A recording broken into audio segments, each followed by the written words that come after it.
다니엘 8장 1절에서 14절입니다. 키워드는 두 짐승, 실현된 역사, 하나님께 가까이입니다. 나 다니엘에게 처음에 나타난 환상 후 벨사살 왕 제3년에 다시 한 환상이 나타나니라. 내가 환상을 보았는데 내가 그것을 볼 때에 내 몸은 엘람 지방 수산성에 있었고 내가 환상을 보기는 을레 강변에서이니라. 내가 눈을 들어 본즉 강가에 두 뿔 가진 수장이 섰는데 그 두 뿔이 다 길었으며 그중 한 뿔은 다른 뿔보다 길었고 그 긴 것은 나중에 난 것이더라. 내가 본즉 그 수장이 서쪽과 북쪽과 남쪽을 향하여 받으나 그것을 당할 짐승이 하나도 없고 그 손에서 구할 자가 없으므로 그것이 원하는 대로 행하고 강하여졌더라. 내가 생각할 때 한 수점소가 서쪽에서부터 와서 온 지면에 두루다니되 땅에 닿지 아니하며 그 염소의 두 눈 사이에는 현저한 뿔이 있더라. 그것이 두 뿔 가진 수장 곧 내가 본 바 강가에 섰던 양에게로 나아가되 분노한 힘으로 그것에게로 달려가더니 내가 본즉 그것이 수장에게로 가까이 나아가서는 더욱 성내어 그 수장을 쳐서 그 두 뿔을 꺾으나 수장에게는 그것을 대적할 힘이 없으므로 그것이 수장을 땅에 엎드러뜨리고 짓밟았으나 수장을 그 손에서 벗어나게 할 자가 없었더라. 수점수가 스스로 심히 강대하여 가더니 강성할 때 그 큰 뿔이 꺾이고 그 대신에 현저한 뿔 넷이 하늘 사방을 향하여 났더라. 그중 한 뿔에서 또 작은 뿔 하나가 나서 남쪽과 동쪽과 또 영화로운 땅을 향하여 심히 커지더니 그것이 하늘 군대에 미칠 만큼 커져서 그 군대와 별들 중에 몇을 땅에 떨어뜨리고 그것들을 짓밟고 또 스스로 높아져서 군대의 주제를 대적하며 그에게 매일 드리는 제사를 없애버렸고 그의 성소를 헐었으며 그의 악으로 말미암아 백성이 매일 드리는 제사가 넘긴 바 되었고 그것이 또 진리를 땅에 던지며 자의로 행하여 형통하였더라.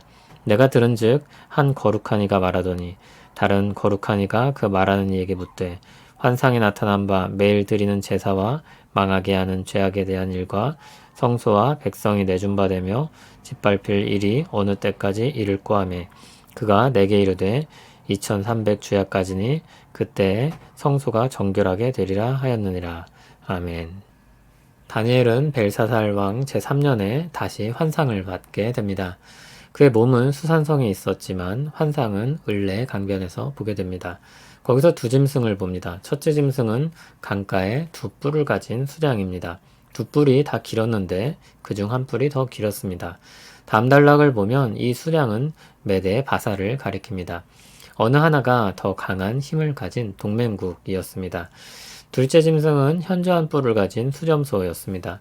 수점소는 두 뿔을 가진 수장을 쳐서 꺾고 점점 강대해져 갔습니다. 이 짐승은 헬라, 즉 그리스를 가리킵니다. 이후 수점소에 현저한 뿔이 넷이 더 납니다.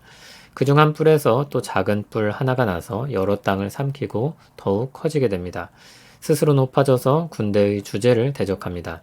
하나님을 대적한 것입니다. 매일 드리는 제사를 없애고 그의 성소를 헐었습니다. 유대인에게 이러한 일들은 하나님을 대적하는 아주 실제적인 묘사로 다가왔을 것입니다. 강력하고 교만한 그 뿔은 자의로 행하여 형통했다고 했습니다.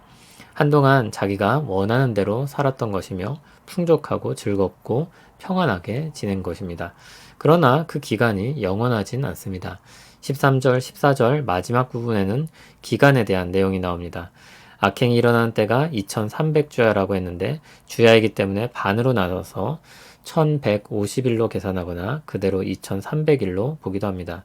이 역시도 핵심 메시지는 분명한데 하나님이 정한 기간이 있다는 것입니다.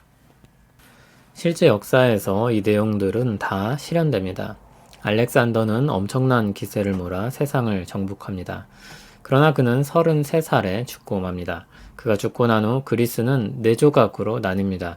그중 한 사람 안티오쿠스 에피파네스가 일어나서 힘을 키우고 여러 땅을 차지합니다. 그러나 그도 다른 나라 로마에 의해 무릎을 꿇게 됩니다. 안티오쿠스 에피파네스는 이스라엘을 침공했고 예언된 모든 악을 자행했습니다. 수천 명을 죽였고 성소에 제우스 신상을 세웠고 진리의 말씀이 기록된 두루마리를 찢어 던졌습니다. 성전을 훼손한 일은 6년 넘게 계속되었습니다. 이 기간으로 볼 땐 2300일이 잘 들어맞습니다. 그날이 그치고 회복된 날을 기념하여 이후 유대인들은 하누카라고 부르는 성전 봉헌절을 지키게 됩니다. 이러한 악한 역사는 반복되고 계속됩니다. 주님 오실 날까지 이어질 것입니다. 그러나 그런 어두운 역사들은 영원하지 않습니다. 하나님이 잠시 두신 때를 지나서 모든 것을 매듭 지으실 날이 있을 것입니다. 악의 최후는 멸망입니다. 역사 속에 거듭 확인되는 것이며 하나님께서 우리에게 거듭 말씀하시는 것입니다. 혹 이 땅에서 그들의 형통이 이어졌더라도 하나님 앞에 그 악한 일들이 이르렀을 때 그들은 더 이상 피할 자리가 없을 것입니다. 그들은 형벌을 받아야 할 것입니다. 한편 놀랍게도 그 기간 동안 하나님의 백성은 보존되고 하나님의 회복을 보게 됩니다. 이것이 우리가 믿음을 지키고 살며 장차 해결될 일들에 대한 소망을 가지고 살 이유입니다. 주권자이시며 선하시며 우리를 사랑하시는 하나님이 오늘 우리 믿음 생활과 장차 있을 소망의 날에 대한 근거입니다.